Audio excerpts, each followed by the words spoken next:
Bismillahirrahmanirrahim. Assalamualaikum warahmatullahi wabarakatuh. Perkenalkan, nama saya Nur Hikmah. Saya akan menjelaskan tentang diksi. Mari kita lihat video berikutnya tentang penjelasan diksi. Di sini saya akan menjelaskan tentang diksi dalam bahasa Indonesia. Materi yang akan saya bahas di sini adalah yang pertama, pengertian diksi, yang kedua, makna denotatif dan makna konotatif, yang ketiga, makna umum dan makna khusus, yang keempat, makna konkret dan makna abstrak, yang kelima, pembentukan kata.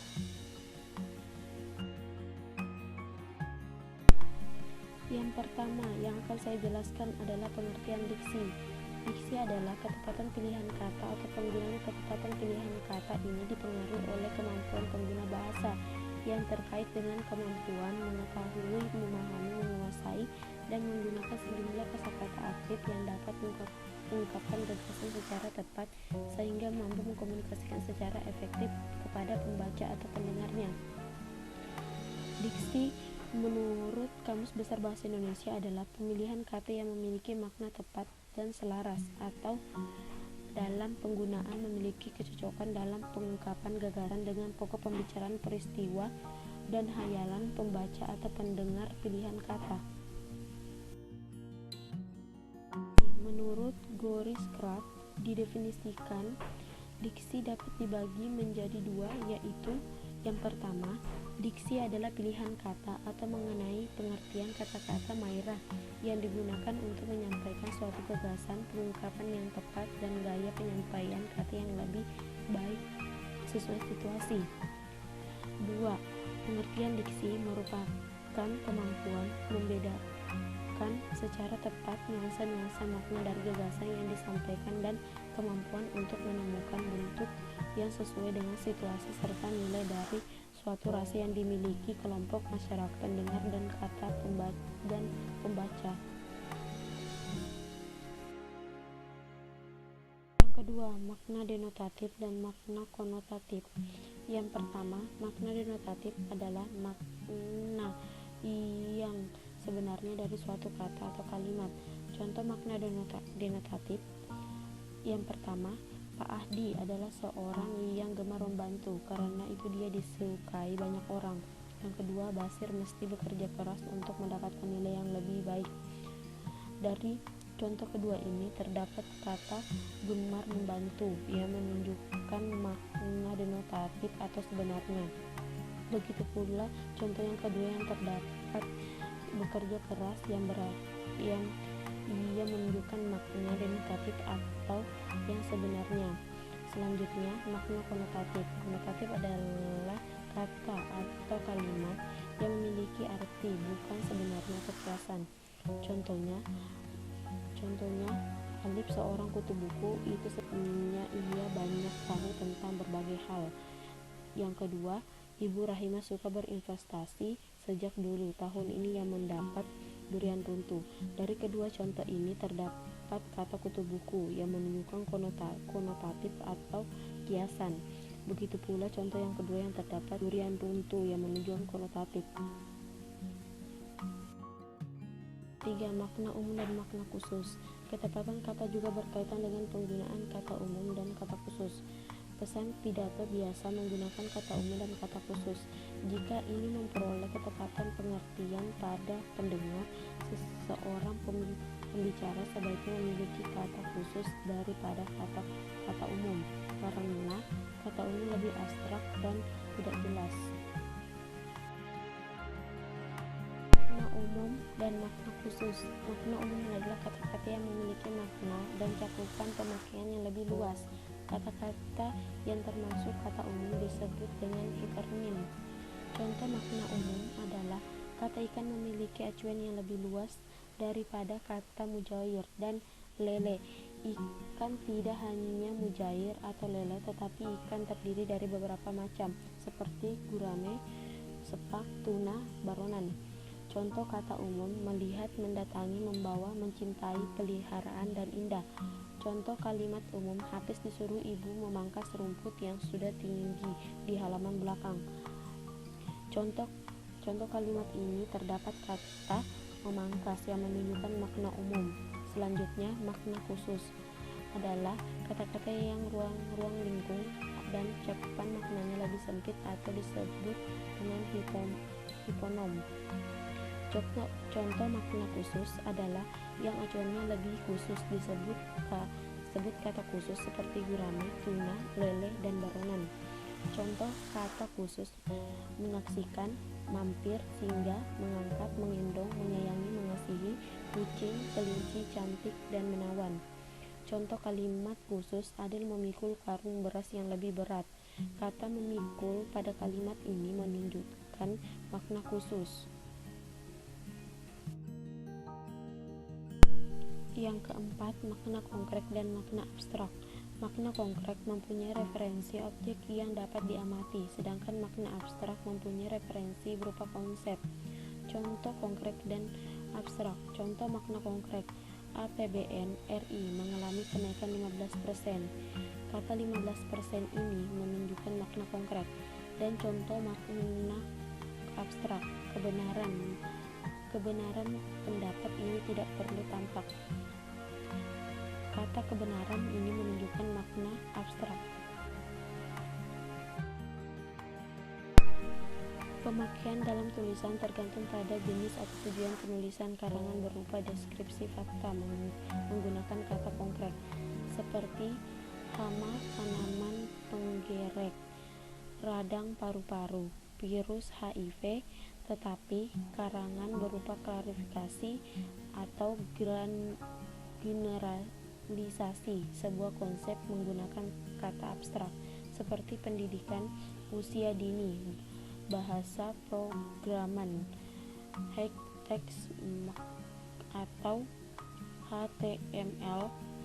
Uraian sebuah konsep biasanya diawali dengan pembahasan umum yang menggunakan kata abstrak, dilanjutkan dengan detail yang menggunakan kata konkret. Pembahasan kita yang terakhir yaitu pembentukan kata. Pembentukan kata dapat digunakan dalam kalimat atau penuturan tertentu, maka setiap bentuk dasar terutama dalam bahasa fleksi dan aglutinasi harus dibentuk lebih dahulu menjadi sebuah kata gramatikal, baik melalui proses afiksasi, proses reduplikasi, maupun proses komposisi. Dalam pembentukan kata juga mempunyai dua sifat, yaitu yang pertama inflektif, yaitu alat yang digunakan untuk penyesuaian bentuk. Itu biasanya berupa afiks yang mungkin berupa prefiks, infuks, dan sufiks, atau juga berupa modifikasi internal, yakni perubahan yang terjadi di dalam bentuk dasar itu. Derivatif pembentukan kata secara inflektif tidak membentuk kata baru atau kata lain yang berbeda identitas leksikalnya dengan bentuk dasarnya. Yang kedua, derivatif atau derivasional adalah pembentukan kata secara derivatif membentuk kata baru, kata yang identitas leksikalnya tidak sama dengan kata. Pembentukan kata terdapat 5 proses, yaitu gramatikalisasi, afiks atau imbuhan, reduplikasi, komposisi, pemendekan.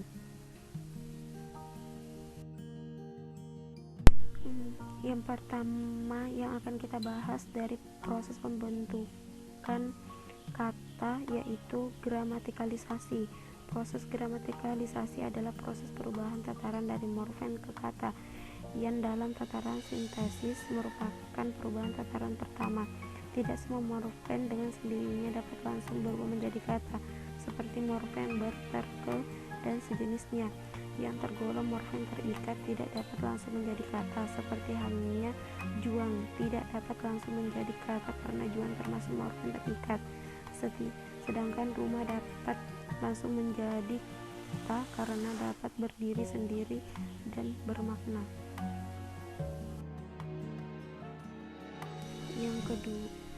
Yang kedua, afiks atau imbuhan.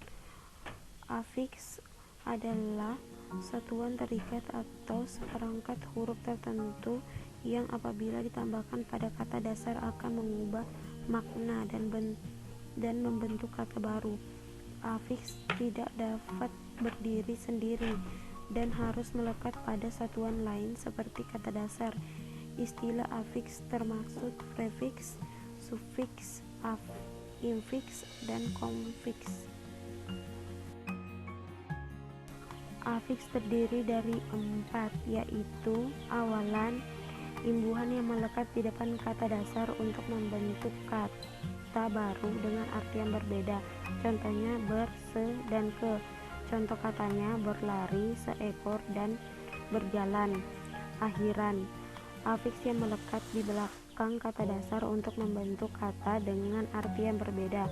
Contohnya kan, i, an, kah, dan pun. Contoh katanya dengarkan, lapangan, haruskah, dan siapapun.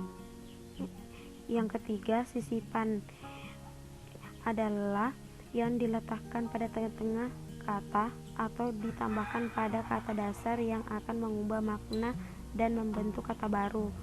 Istilah afiks juga termasuk prefiks, sufiks, dan konfiks. Contohnya r, l, m, dan a. Contoh katanya gemang, yang kata aslinya gilang. Yang terakhir, konfiks. Konfiks yang terdiri dari 2 unsur, satu di muka bentuk dasar dan satu di belakang bentuk dasar, dan berfungsi sebagai salah satu morfem terbagi. Contohnya ke, an, en, an, per, an, dan beran. Contoh katanya keadaan, pengiriman, persahabatan, bertolongan. Yang ketiga, reduplikasi. Reduplikasi adalah proses morfemis yang mengulang bentuk dasar baik secara keseluruhan, secara sebagian, maupun dengan perubahan bunyi, seperti meja-meja dari dasar meja. Reduplikasi sebagian seperti lelaki dari dasar laki, dan reduplikasi dengan perubahan bunyi seperti bolak-balik dari dasar balik. Reduplikasi semu seperti mondar-mandir, yaitu jenis bentuk kata yang tampaknya sebagai hasil reduplikasi tetapi tidak jelas bentuk dasarnya yang diulang. Komposisi adalah hasil dari proses pergabungan morfem dasar dengan morfem dasar, baik yang bebas maupun yang terikat, sehingga terbentuk sebuah konstruksi yang memiliki identitas leksikal yang berbeda atau yang baru. Prinsip ringkas penulisan kata gabungan adalah yang pertama, ditulis terpisah antar unsurnya, contoh darah daging. Yang kedua, boleh diberi tanda hubung untuk menegaskan pertalian dan menghindari salah pengertian, contohnya orang tua, muda. Yang ketiga, ditulis terpisah jika hanya diberi awalan atau akhiran, contoh berterima kasih. Yang keempat, ditulis serangkai jika sekaligus diberi awalan akhiran, contoh menyebarluaskan. Yang kelima, ditulis serangkai untuk beberapa lama yang telah ditentukan, contohnya manakala, kilometer. Yang terakhir, pemendekan adalah proses penanggalan bagian-bagian leksem atau gabungan leksen sehingga menjadi sebuah bentuk singkat tetapi maknanya tetap sama dengan makna bentuk utuhnya. Hasil proses pemendekan ini kita sebut kependekan. Contoh pemendekan yang pertama, bentuk lab, utuhnya laboratorium. Yang kedua, HLM, utuhnya halaman, dan L, utuhnya liter. Hankam, utuhnya pertahanan dan keamanan.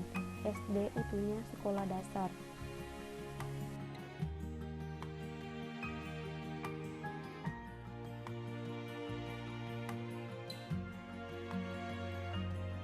dari materi saya. Jika ada kata yang salah atau kekurangan dalam materi yang saya sampaikan, mohon maaf. Wassalamualaikum warahmatullahi wabarakatuh.